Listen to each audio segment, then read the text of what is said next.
সুশীল চক্রবর্তী, আপনি ভিতরে আসুন। নমস্কার, বসুন। Good morning.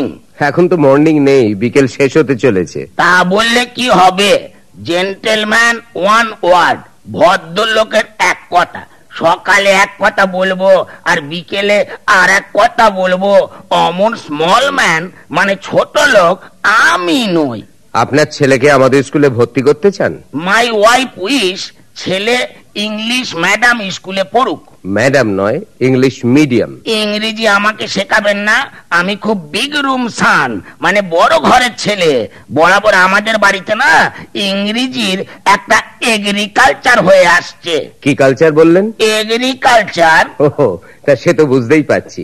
তা আপনি কতদূর পড়াশোনা করেছেন? আমি তো আর পড়বো না, পড়বে তো আমার ছেলে। আমরা সর্বপ্রথম ছেলের পিতামাতার শিক্ষাটাই দেখি। ও, আমি হলাম AEABF। বুঝতে পারলেন না তো? All examined appear but fail.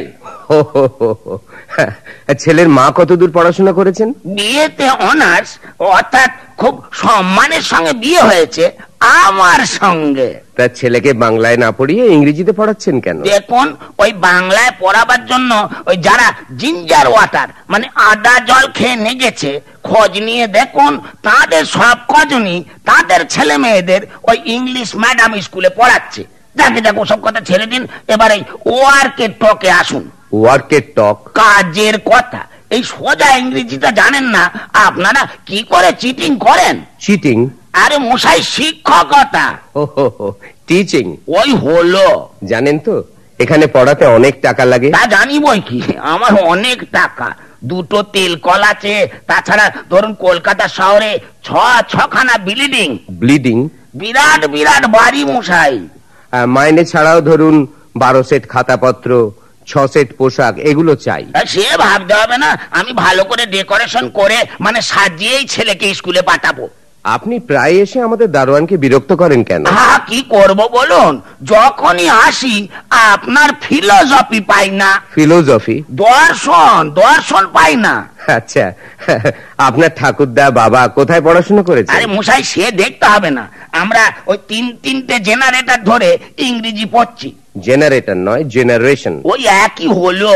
আচ্ছা, আপনি কোনোদিন প্লে করেছেন? নিশ্চয়, football, cricket, badminton, play and dust, খেলাধুলো দুই করেছি।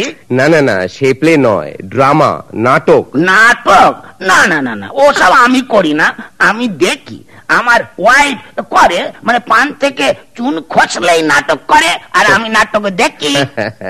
দেখুন, আমরা ছেলের পিতামাতা ভালো ইংরেজি না জানলে ছেলেকে নিই না। এ তো মহা থিওরেমে পড়লাম মশাই। থিওরেম? আরে মশাই, সমস্যা।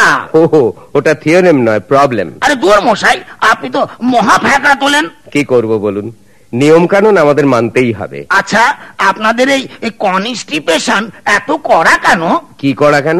কনস্টিপেশন মানে ওই নিয়ম কানুন। ও, কনস্টিটিউশন। আরে মশাই, ওই হলো। আচ্ছা, আপনি আপনার ছেলেকে ভবিষ্যতে কি করে তুলতে চান? এ তো গডস হ্যান্ড, ভগবানের হাত। ডাক্তারও হতে পারে, ইঞ্জিনিয়ারও হতে পারে, আবার ধরুন ওই থাইসিসও লিখতে পারে। থাইসিস নয়, থিসিস। ওই একই হলো, কায়দা করে উচ্চারণটা করলাম আর কি। দেখুন, আমরা বোধহয় আপনার ছেলেকে আমাদের স্কুলে নিতে পারবো না। হোয়াই? আপনার ইংরেজি খুব গোলমেলে। তার জন্য প্রেসক্রিপশন দেবো। কি দেবেন? প্রেসক্রিপশন মানে চাঁদা। ও, সাবস্ক্রিপশন। দেখুন, আপনি একটু ট্রাই অ্যান্ড ক্যারেক্টার মানে চেষ্টা চরিত্র করে দেখুন না ডক্টর। ডক্টর নয়, রেক্টর। ওই একই হলো। আমি অত্যন্ত দুঃখিত, বোধহয় হবে না। ননসেন্স। কি বললেন? আগে অজ্ঞান।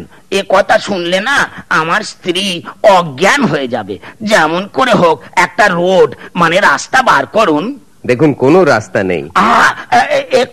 একটু সরু লেনও বার করতে পারবেন না? ঠিক আছে, এত করে বলছেন, আপনার ছেলেকে একবার নিয়ে আসুন, কথা বলে দেখি। যদি ইন্টেলিজেন্ট হয় তাহলে। ছেলেকে আনতে একটু দেরি হবে। হোক না, কয়েকদিন বাদেই আনবেন। আনপসিবল মানে অসম্ভব। তার মানে? ছেলে না আমার এখনো হয়নি। হ্যাঁ, তবে হবে হবে। বিয়ের 27 বছর পর ডাক্তার বলেছে এবার আমাদের প্রথম সন্তান হবে। তবে হ্যাঁ, ওই জুলিয়াস করতে হবে। জুলিয়াস? কিছুই ইংরেজি জানেন না দেখছি। আরে মশাই, জুলিয়াস সিজার। তার মানে সিজারিয়ান। তাই ছেলে বা মেয়ে একটা তো হবেই। শুনেছি ছেলে মেয়েদের ইংলিশ ম্যাডাম স্কুলে ভর্তি করা খুব স্ট্রিক্ট, মানে শক্ত। তাই একটা ছেলে স্কুলে আর একটা মেয়ে স্কুলে সিট বুকিং করে রাখতে চাই। এই এত আগে থেকে? আরে মশাই, এরও অনেক আগে জানেন। আমি আমার বর্তমান ওয়াইফকে বুকিং করে রেখেছিলাম 3 বছর আগে, নইলে না হরকে যেত। যাকে তাহলে চলি। Good morning. আবার মর্নিং? আগেই তো বলেছি জেন্টলম্যান ওয়ান ওয়ার্ড।